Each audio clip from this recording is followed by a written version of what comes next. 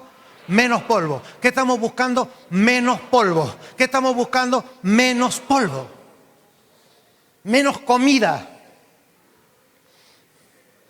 Más extinción. Cuando en una familia, una persona comienza por la vida del Espíritu a crucificar, y ahí tiene sentido. ¿Para qué quiero llevar mi vida a la cruz? ¿Para qué mi alma a la cruz? Tiene una razón de ser. Quiero ser un reproductor de cero polvo. Quiero cero contaminación del aire. ¿Para qué? Para anunciarle a los principados y potestades. Pablo era muy enfático y los apóstoles: no les deis lugar al diablo. Enójense, pero no pequen. Manejen la ebullición. Haga control de humo. Acelere, pero no tanto. Ande a la velocidad correcta. Reprenda, pero cuide las amígdalas. Cante, pero fíjese lo que canta. O sea, regule lo que decimos. Porque la iglesia tiene que caminar como ágil, dinámica, secuencial, frecuencial. Hebreos 12 dice: quitando el peso del pecado que los asedia. Él no se está dirigiendo a un montón de pecadores que están haciendo pecado en algún lugar de la ciudad. Él se está dirigiendo, el escritor está dirigiendo su pluma a gente que está en la misión. Y ese peso de pecado no es algo que yo pueda inventar, porque allí la palabra es oncojormatía, de ahí viene la palabra oncológica. Ustedes, yo les veo que tienen una protuberancia sobre sus hombros que no les está permitiendo ser ágiles para meterse en el mundo, para meterse en la sociedad, porque ustedes no lo van a lograr solos. La palabra allí, peso de pecado, es onco. Hay un tumor canceroso que se le está haciendo en los hombros porque ustedes han hecho el esfuerzo para ser como Abel. Ustedes han andado con una vara haciendo milagros, y no se trata con una vara. Han querido andar abriendo mares, y como dijo Isaías, y después terminas con un cáncer arriba porque te pusiste un peso al que no fuiste diseñado llevar. Oncojarmatía, protuberancia. Y el escritor los está viendo y le dice: despójense de todo peso de pecado que los asedia. Ese peso de pecado son exactamente las doctrinas que nos dividen en la fe. Porque una de las cosas que nos dividen en la fe y no nos permiten ser la expresión de Cristo es que tenemos mucha teología de lo que a mí me pasó en los fundamentos de lo que a nadie le importa. Uno a veces es solidario con los testimonios de los hermanos. Una vez. Como diría un cordobés, 2D. Para los que son de afuera no lo van a entender, pero bueno, es Chaco. Claro. Todos tenemos es que a mí me llamó el Señor, fe primaria, disfrutalo, hermano, hacete un libro que alguien te lo va a comprar, y si no, lo regalalo, te lo van a... Está bárbaro. Pero el escritor a los hebreos ve que ellos están llevando se le está formando una joroba que no les está permitiendo expresar. Puesto, y es bien importante, puesto los ojos en Jesús. Con el perdón de los muchachos del 11, ¿no? Los muchachos del 11 tienen que disculpar, porque llegó el 12. Y el 12 es Jesús. Nadie les mandó a ser modelos, nos mandó a ser uno con Él.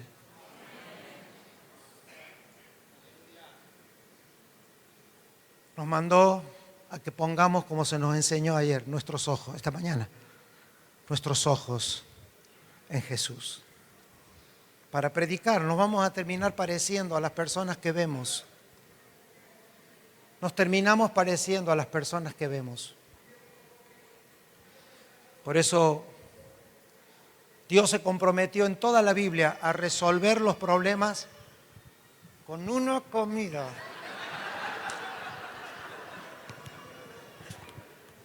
Dios determinó, desde que Dios le dijo a la serpiente, comerás, Dios hizo una guerra igual. Dijo, tú vas a vivir para comer y yo voy a cumplir mi propósito con comida.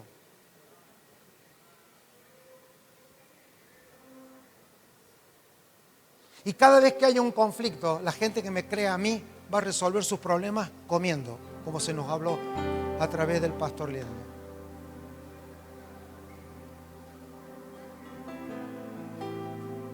Por eso una vez que Moisés había andado haciendo con esa vara un montón de cosas, Dios le habrá preguntado a Moisés, ¿cómo te fue con la vara? Bárbaro. ¡Oh! No sabés. Tremendos cultos.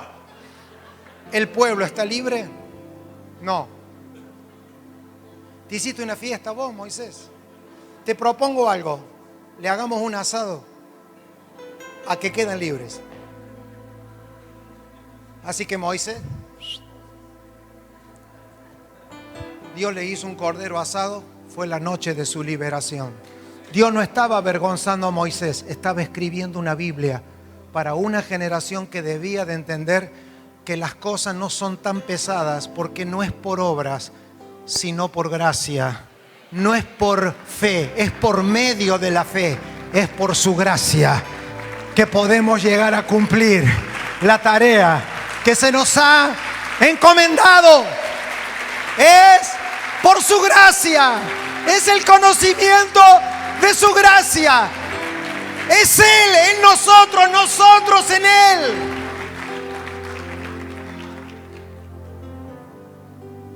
Si ves a alguien que anda demasiado cargado, ayudémonos a ser fortalecidos. La fe primaria es deleitosa, pero algún día hay que salir. Es decir, si algún día las cosas no te salen porque las necesites, se supone que ya no estás en ese estadio. Si ya Dios no hiciera un milagro, como decían los viejos de antes, que les interesaba. Los viejos de antes cuando te discipulaban, te decían, bueno, usted va a entrar en un curso de discipulado. La pregunta, ¿sabe cuál era? Y si no ves más ningún milagro, ¿de dónde te vas a sostener? Así, o quedabas afuera enojado y ofendido con causa, o avanzabas en el propósito. Llega un momento en que hay que anclar a una generación en la vida de Cristo, en una mirada sacada de las historias que nos emocionan por una vida que nos sustentan. Déjenme terminar con 14 cosas. No, pero es para que se rían, pero no me gusta cuando se ponen serios. Yo cuando estoy en la iglesia y la gente está llorando mucho, no llores. Antes me gustaba, cuando comencé a predicar el evangelio, el éxito era cuánto lloraron. No lloro. O sea, deje el llanto para el último, ¿no? Para cuando yo me vaya. Y aunque somos personas emocionales y amamos emocionarnos, pero necesitamos comprender que en el capítulo 12, puesto los ojos en Jesús, si sigues leyendo el pasaje, ¿qué encuentras? La gracia del Señor. Porque la fe primaria debe de convertirse en gracia. Porque en la fe primaria somos negociadores. Le voy a orar más al Señor. Si oro más y doy más, y estamos como los niños somos, y está buenísimo. El problema es, ¿qué tal si a los 140 años cambiamos, verdad? Y comenzamos con una fe responsable. ¿Se animan a estar de pie? No termina, pero calma los ánimos. No, ya vamos terminando. Tengo 55 segundos, hermanos. 14 recomendaciones para gente paciente en la gracia de Dios. ¿Hay alguien aquí? 1, gracias, hermano. 2, esas manos cotizan en bolsa. 5, 6, gracias. Si la fe nos hace entender por la palabra de Dios que fue constituido el universo, la fe nos hace entender que por la palabra fue constituido el universo. La gracia nos hace entender que Cristo es el universo donde vivimos. Si Abel por fe dio una ofrenda, entonces la gracia nos dice que Cristo es la única ofrenda. Si Enoc por la fe fue transportado para no ver muerte, significa que Jesús no se fue transportado, se quedó y murió para terminar con la posibilidad de seguir siendo generadores de polvo. Si la fe es necesaria para acercarse a Dios, la gracia es suficiente para estar en Dios. Si la fe nos advierte de preparar un arca para salvar la casa como a Noé y así condenar al mundo, la gracia es ese mundo que ya fue condenado, pero es un mundo que Dios habilitó para que su reino sea expresado.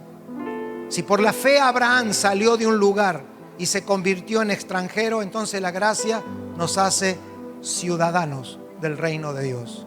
Si por la fe murieron muchos sin haber recibido lo prometido, la gracia cumple todas las promesas en Cristo en nosotros. Si la fe nos hace oír de una patria menor que es igual a una paternidad menor, la gracia nos hará vivir en una paternidad mayor, porque solamente la gracia de Dios nos mete en la familia junto al Padre y al Hijo. Con eso es suficiente.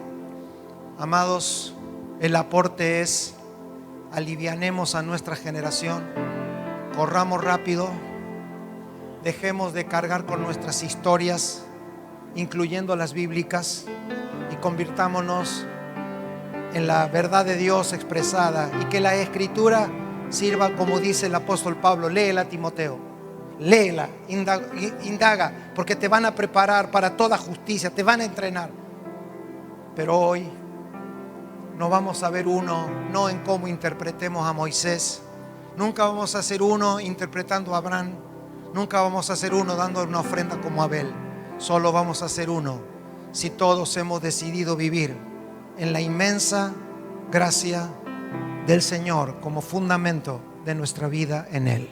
Gracias, y que Dios siga añadiendo lo que sea de Él en cada uno de nosotros. Muchas gracias.